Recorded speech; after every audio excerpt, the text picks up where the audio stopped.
Christmas ജീവന്റെ ഉത്സവമാണ്, പ്രതീക്ഷയുടെ ആഘോഷം, സ്നേഹത്തിന്റെ മഹോത്സവം. ദൈവത്തിന്റെ അത്ഭുതകരമായ സ്നേഹത്തിന്റെ പരമോന്നതമായ വ്യക്തിരൂപമാണ് പരിശുദ്ധാത്മാവ്. സ്നേഹം ജീവനാണ്. മനുഷ്യാവതാരത്തിലൂടെ ജീവൻ നൽകുന്ന ദൈവത്തിന്റെ കരുണമായ ശക്തിയാണ് പരിശുദ്ധാത്മാവ്.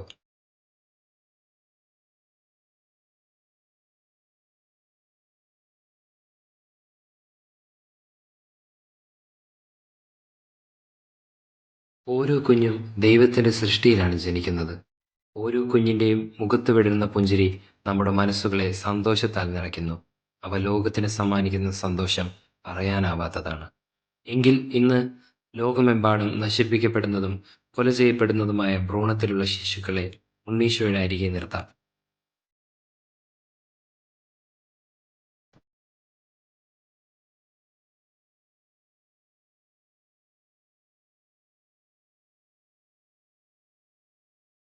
നിരവധി കുഞ്ഞുങ്ങളുടെ കഥകൾ ആരംഭത്തിൽ തന്നെ അവസാനിക്കുന്നു. അവർക്ക് അവരുടെ സ്വപ്നങ്ങൾ കാണുവാനോ ലോകത്തെ അനുഭവിക്കുവാനോ കഴിയുന്നില്ല. ജീവിതം വെറുമൊരു തിരഞ്ഞെടുപ്പായി മാറുന്നു.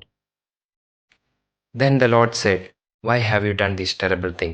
Your brother's blood is crying out of the ground, like a voice calling for revenge." Genesis 4 verses 10. ജീവദാതാവായ ആത്മാവാണ് മനുഷ്യജീവനിൽ ആത്മാവിനെ രൂപപ്പെടുത്തുന്നത്.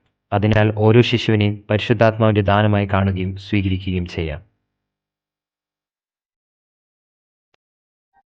ഈ ക്രിസ്തുമസിൽ ദൈവത്തിന്റെ സൃഷ്ടിയായ ഓരോ കുഞ്ഞിനും അഭയം നൽകാൻ മനസ്സാക്കിയാൽ, അതെ, ഓരോ അമ്മയ്ക്കും ജീവിതം പ്രതീക്ഷയാകും. നമുക്ക് ഓരോ ജീവനെയും ആഘോഷിക്കാം, മനസ്സുകളെ നീതി നിറയ്ക്കാം. ജീവിതം സ്നേഹത്തോടും പ്രതീക്ഷയോടും വളരുന്ന ഒരു അത്ഭുതമാണ്. ഈ ക്രിസ്തുമസിൽ ഒരു നല്ല തീരുമാനത്തിലൂടെ മാറ്റം സൃഷ്ടിക്കാം. Merry Christmas.